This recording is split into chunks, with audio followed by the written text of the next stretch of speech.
ദേശീയ പതാക വലിച്ചുകീറിയെന്ന വിദ്യാഭ്യാസ മന്ത്രിയുടെ ആരോപണം തള്ളി ABVP. അത്തരമൊരു സംഭവം ഉണ്ടായിട്ടില്ല. ABVP ദേശീയ പതാകയെയും ദേശീയ ചിഹ്നങ്ങളെയും ബഹുമാനിക്കുന്ന വിദ്യാർത്ഥി പ്രസ്ഥാനമാണെന്ന് ABVP സംസ്ഥാന സെക്രട്ടറി EU ഈശ്വർ പ്രസാദ് ജനം ടിവിയോട് പറഞ്ഞു. PM ശ്രീ പദ്ധതിയിൽ ഒപ്പിടാത്ത വിദ്യാഭ്യാസ മന്ത്രിയുടെ നടപടിയിൽ പ്രതിഷേധിച്ചായിരുന്നു ABVP പ്രവർത്തകർ മന്ത്രിയെ കരിങ്കൊടി കാട്ടിയത്. തുടർന്നാണ് മന്ത്രിയുടെ വാഹനത്തിലെ ദേശീയ പതാകയെ ABVP പ്രവർത്തകർ നശിപ്പിച്ചുവെന്ന മന്ത്രിയുടെ ആരോപണം. എന്നാൽ സമരത്തിനു ശേഷവും മന്ത്രിയുടെ വാഹനത്തിലെ ദേശീയ പതാക സുരക്ഷിതമായി പോകുന്നത് ദൃശ്യങ്ങൾ സാക്ഷ്യപ്പെടുത്തുന്നുണ്ട്.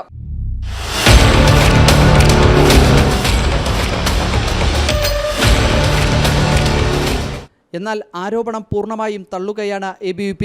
ദേശീയ പതാകയും ദേശീയ ചിഹ്നങ്ങളെയും ബഹുമാനിക്കുന്ന വിദ്യാർത്ഥി പ്രസ്ഥാനമാണ് ABVP എന്ന് സംസ്ഥാന സെക്രട്ടറി EU ഈശ്വർ പ്രസാദ് പറഞ്ഞു. ഇന്ന് കേരളത്തിൻ്റെ പൊതുവിദ്യാഭ്യാസ മന്ത്രിക്കെതിരെ ശക്തമായ പ്രതിഷേധമാണ് ABVPയുടെ ഭാഗത്തുനിന്നുണ്ടായിട്ടുള്ളത്.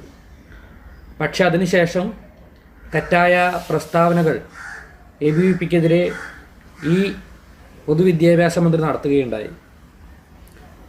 അദ്ദേഹത്തിൻ്റെ കാറിലുള്ള ദേശീയ പതാക വലിച്ചു കീറി എന്ന ഒരു തെറ്റായ പ്രസ്താവന അദ്ദേഹം നടത്തിയിരിക്കുകയാണ്.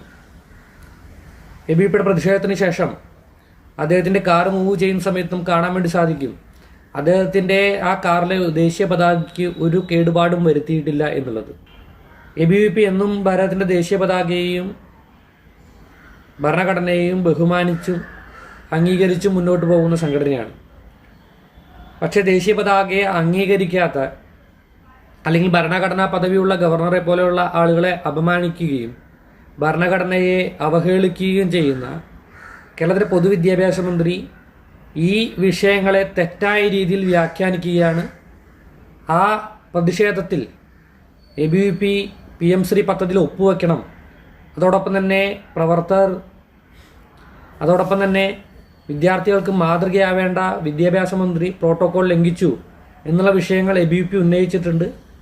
പക്ഷേ അതിനെ നേരിടാൻ വേണ്ടിയിട്ട് പൊതുവിദ്യാഭ്യാസ മന്ത്രിക്ക് സാധിക്കാത്ത സമയത്ത് തെറ്റായ പ്രചരണങ്ങളുമായിട്ട് പൊതുവിദ്യാഭ്യാസ മന്ത്രി മുന്നോട്ട് പോവുകയാണ്. ഇതിനെതിരെ ശക്തമായ പ്രതിഷേധം ABVP സംഘടിപ്പിക്കും. ഇത്തരത്തിൽ തെറ്റായ പ്രചരണങ്ങളുമായിട്ടാണ് പൊതുവിദ്യാഭ്യാസ മന്ത്രി മുന്നോട്ട് പോകുന്നതെങ്കിൽ വലിയ പ്രതിഷേധങ്ങൾ പൊതുവിദ്യാഭ്യാസ മന്ത്രി നേരിടേണ്ടി വരും. ഈ അവസരത്തിൽ ആ തെറ്റായ പ്രസ്താവന പിൻവലിക്കണമെന്നും പൊതുവിദ്യാഭ്യാസ മന്ത്രി കള്ളം പറഞ്ഞതിൽ മാപ്പ് പറയണമെന്നും ABVP ആവശ്യപ്പെടുകയാണ്. വ്യാജ ആരോപണങ്ങൾ നടത്തിയാലും വരും ദിവസങ്ങളിലും മന്ത്രിക്കെതിരെ സമരവുമായി മുന്നോട്ടു പോകുമെന്നും ഈശ്വര പ്രസാദ് കൂട്ടിച്ചേർത്തു. ജനം, തിരുവനന്തപുരം.